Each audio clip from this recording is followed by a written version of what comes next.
villagers. The Master possesses them. It mustn't hurt them. Hurt guards, though. They seek out an object of great power.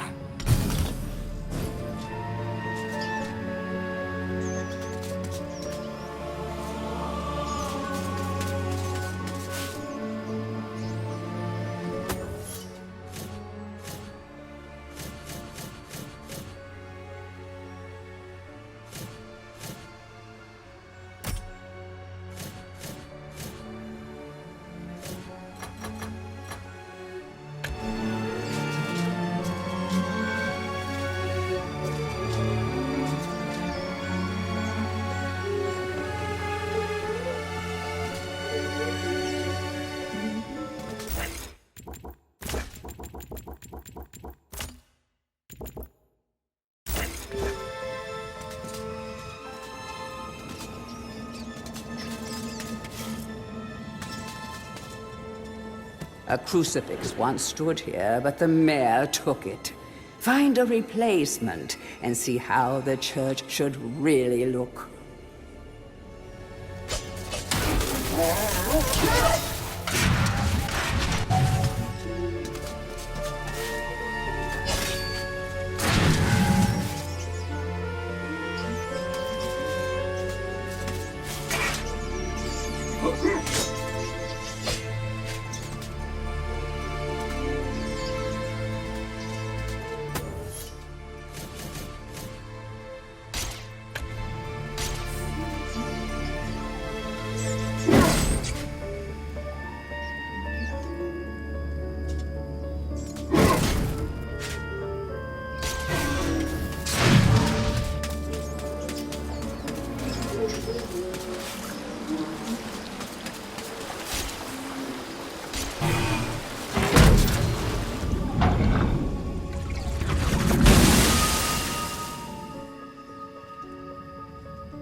The rune key is held aloft by the flow of water from the fountain.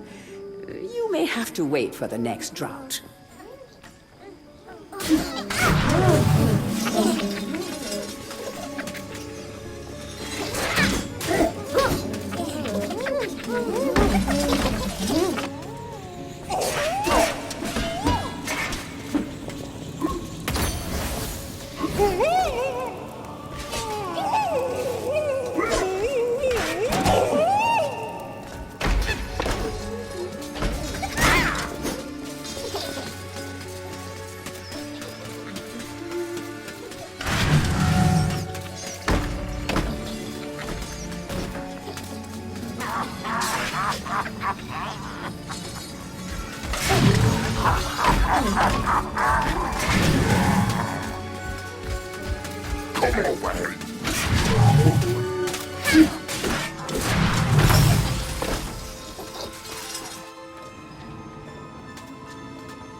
History of Gallowmere, Volume 1.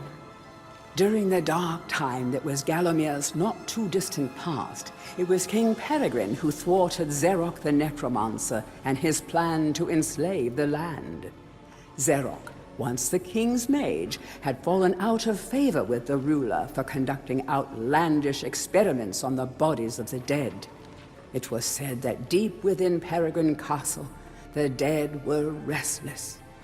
The dead are to be honored, not kept as the playthings of alchemists, declared King Peregrine as he banished Zarok from the castle.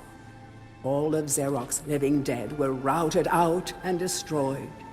Zarok, being an unforgiving soul, went into hiding and vowed to wreak his revenge on the king. History of Gallowmere, Volume 2. Rumors of ill-doing and dark deeds abounded through the land of Gallowmere. It was whispered that Zarok had employed the aid of shadowy demons to help build a vast castle. Under the cover of night, Zarok's dark army spilled forth from their corrupt haven. The army marched south across the Silver Mountains and through the Silver Woods. Soon afterwards, even the Pumpkin Lands belonged to Zarok. The folk of Gallows Town cried out for help. "Save us, good King Peregrine." Retaliation was swift and violent. King Peregrine's forces, led by the brave Sir Fortesque, drove Zarok's army back from Gallows Town. Oh, there was much rejoicing, but the war was not yet over.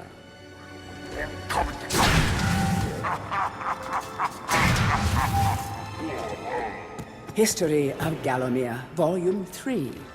News that Zarok's army had now taken the Floodlands caused much concern. From this vantage point, Zarok could march west to take the Enchanted Forest. This sacred place would prove a bitter defeat if it fell into the hands of the evil sorcerer. It was Sir Daniel Fortesque who once again led the king's militia to rid the demon host from the land. Yet the evil wizard was cunning and had prepared an ambush. Titanic battle ensued, of which history has never seen the like. It is said that the day would have gone to Zarok, but for the skill and valor of one man. Fortesque led the charge deep into the massed ranks of the undead, felling Zarok's bodyguard, the fearful Lord Kodok, and before finally succumbing to his own mortal wounds, slew the traitorous sorcerer with a mighty sweep of his sword.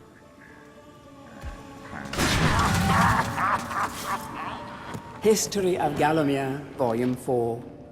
The forces of evil were destroyed, but at a terrible price. None but a handful of the king's militia returned from that field. Gallowmere lost a whole generation of young men that day, including Canny Tim, the legendary crossbowman, and Fortescue's second-in-command, who fell in the first volley of arrows. Zarok's body was never found, though if it lies unmourned in an unmarked grave, then no one in Gallowmere would shed a tear. The shadow demons that had fallen under Zarok's banner were unnatural creatures that did not belong in the world of mortal men. The king declared that they be banished, entombed under the pure earth of the enchanted earth. Imprisoned within an impregnable box of the king's design, the demons were buried deep underground. Their tomb was sealed with a magical device that has since come to be known as the Shadow Artifact.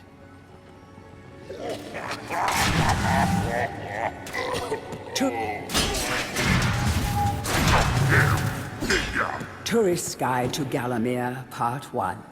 The land of Gallowmere is a wondrous land of breathtaking sights and adventure. If it's beauty you are looking for, be sure to check out the sights of the Enchanted Forest. Scale the heights and see the nests of giant dragon birds. Seek out weird and wonderful plant life. Go ooh and ah at the sight of baby dragon toads splashing about in the crystal clear ponds. Why not take a walk through the Pumpkin Valley? Pumpkin is Gallowmere's favorite dish, and about now the valley is just bulging under the weight of young podlings awaiting harvest.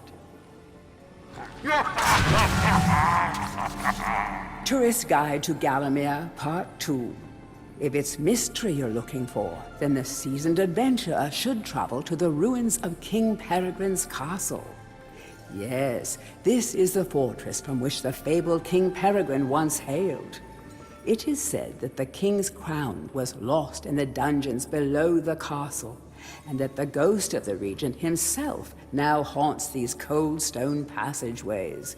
Spooky.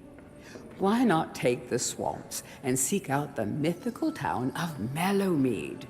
This place was once said to be a place of fantastical arcane alchemy, but an age has passed since it was consumed by the murky swamps.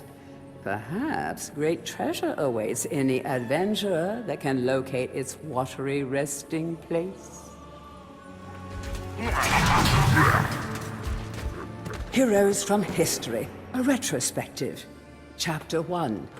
In addition to being the strongest man who ever lived, Daniel Ironhewer was unsurpassed in his skill as a blacksmith.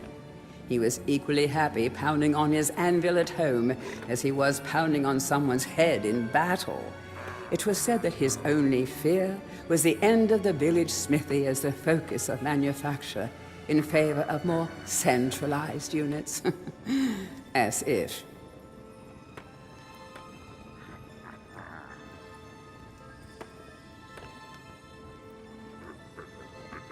Chapter 2.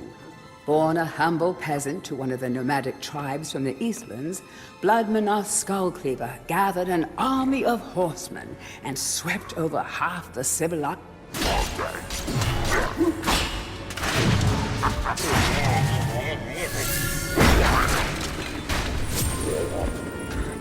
To whom it may concern, I must make haste, for Zarok's men will be here within the hour.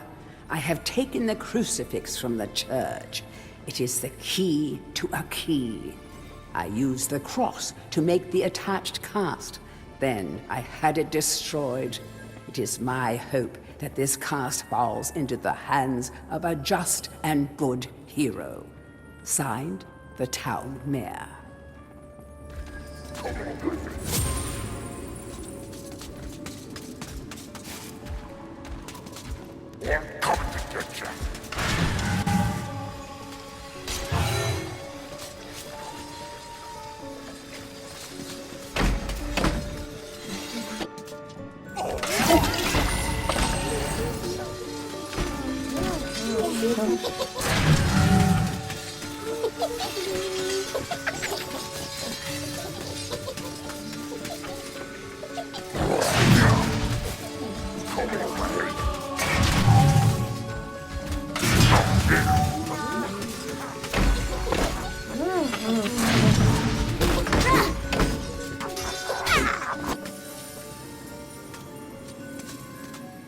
Blacksmith's Monthly.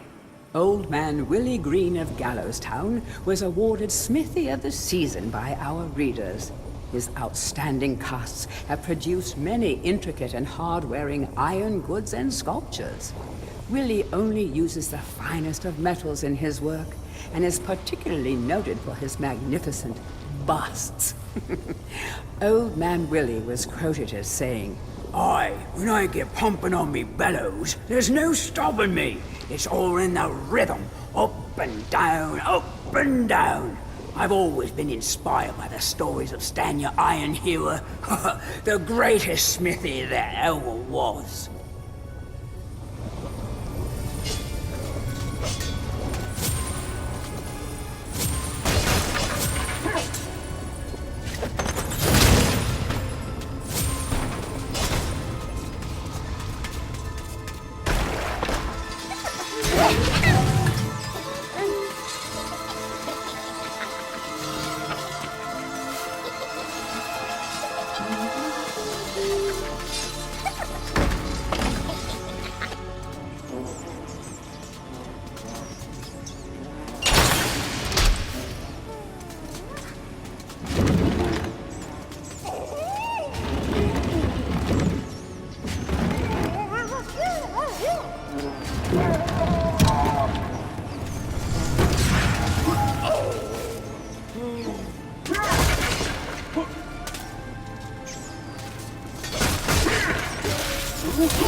Bust of Mr. Shanks, landlord of the Troll's Head. To clean the statue, lower the pedestal.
Hurry, comrades, tear this place apart.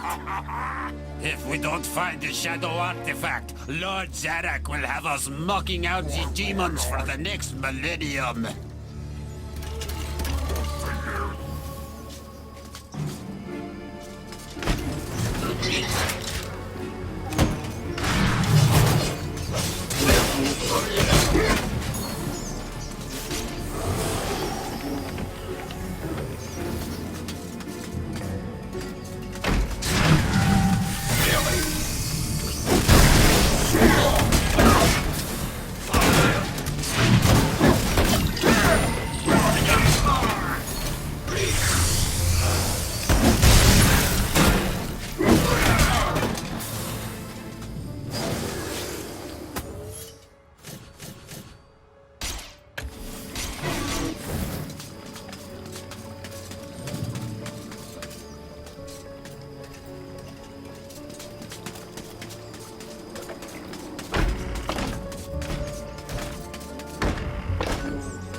Dear Sir or Madam, on my travels across Gallowmere, I have come across many mysterious and enchanting finds.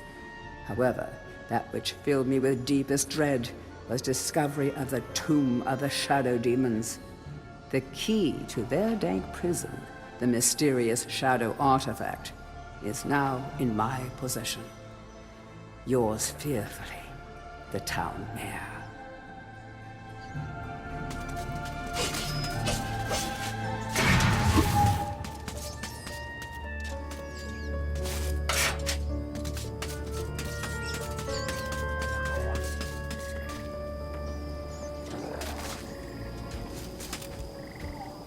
I see you!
Capture that greedy profiteer, the town mayor. Take him to the asylum dungeons. Give the fat boy a good going over. Locate the shadow artifact. Bring me back something nice.